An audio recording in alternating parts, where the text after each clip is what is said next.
I'm James View. And I'm Bob View. And together we're B&B Forge.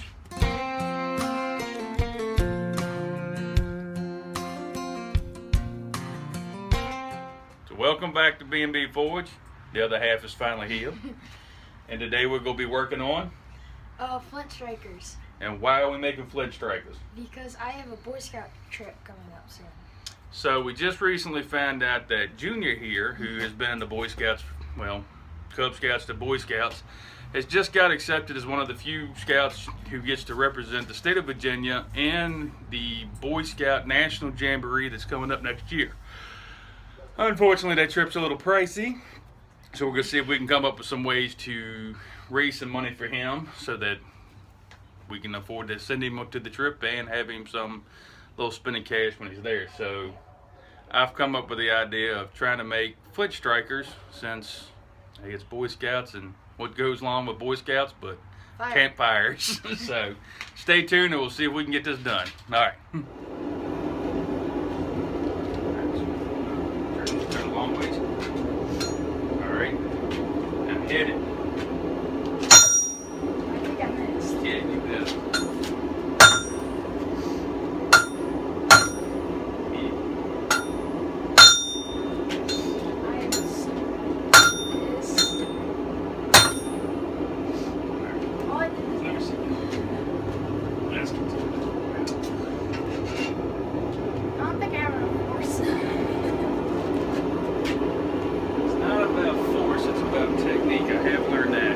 Hard does move stuff, but if you hit it right, it moves better.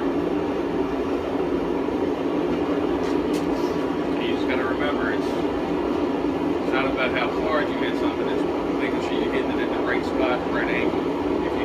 If you hit it up one here, then it's gonna, that's where your hammer is. When you hit,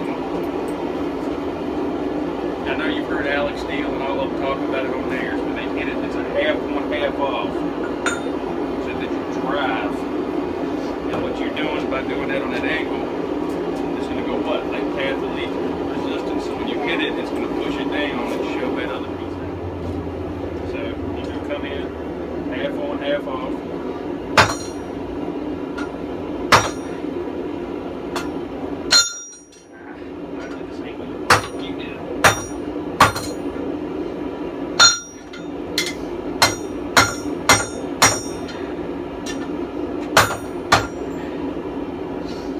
Step down, go ahead and hit that bounce.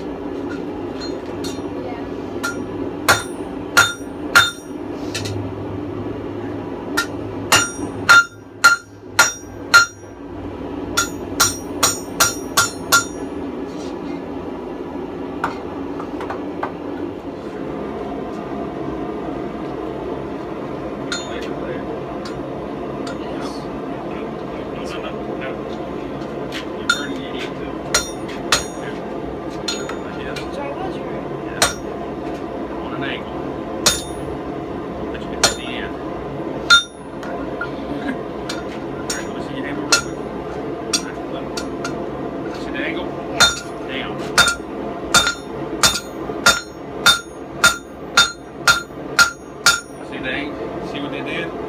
See how that little bit stretched it? I didn't have to hit it hard, but you see how the hammer, and you're not hitting like this. It's an angle straight down. Okay?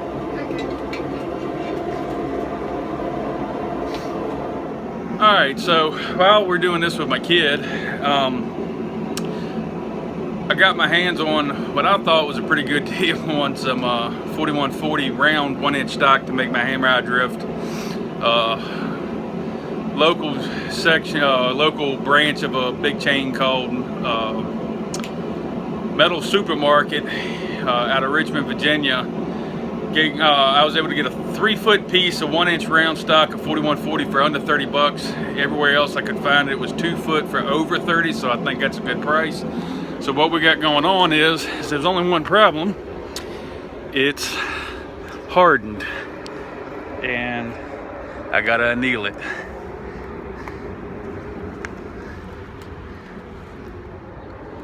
So not sure if that showed up or not, but I've got this going in an old wood stove, trying to get it up to critical, cover it in ash to anneal it.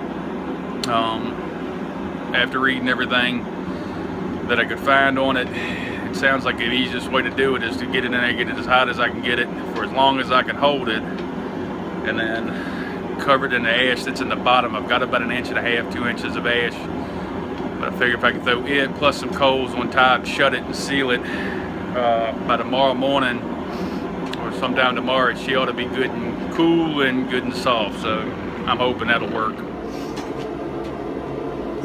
So that end down, there you go. Yep. Gotta keep going. Work towards the tip. Straight up and down. There you go.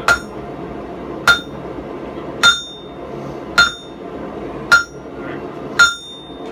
Tip it on its side. When it gets cool like this is what you call your latest heat. Hey, hang on, that's above. All you're trying to do is straighten everything back up, alright? Alright, back in the fire.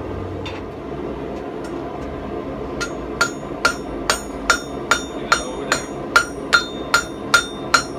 Alright, now turn it on the side and do it again. No. Same button.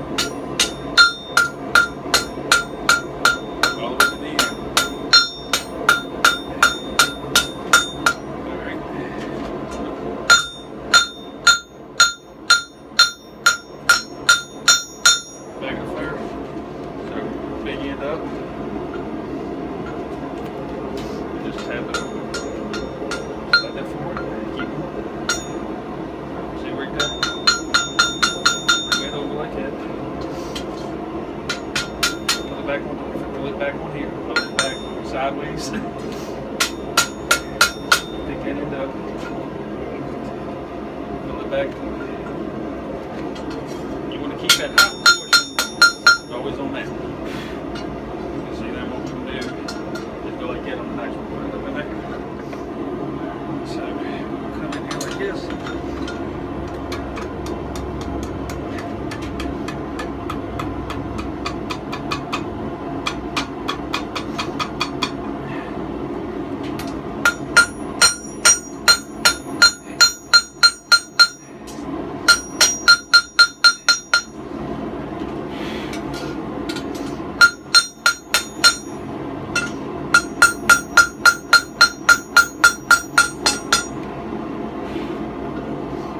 Hook.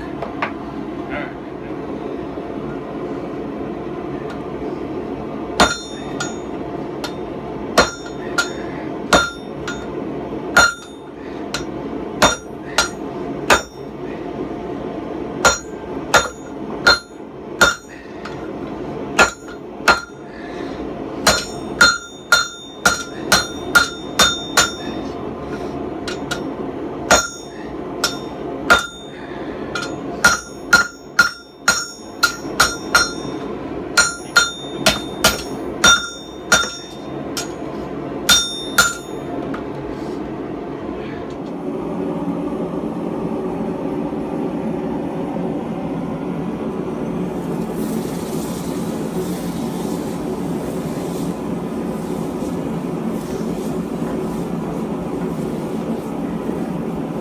I'm not 100% sure what this steel is, but the only way I can get it to halfway harden, I've tried all 3 methods: air cooled, oil cooled, and water. Water seems to work the best. That's why we went with this without any fear of it cracking. So we'll be right back. Alright, well, we finally got it finished, so this is what it looks like. So we learned that it wasn't kind of carbon steel that we used, and so it won't properly strike. So we're gonna have to get some better steel. But first time, it's his first project that's not been his knife that basically I've done a lot of work on. They've already seen it about 6 times.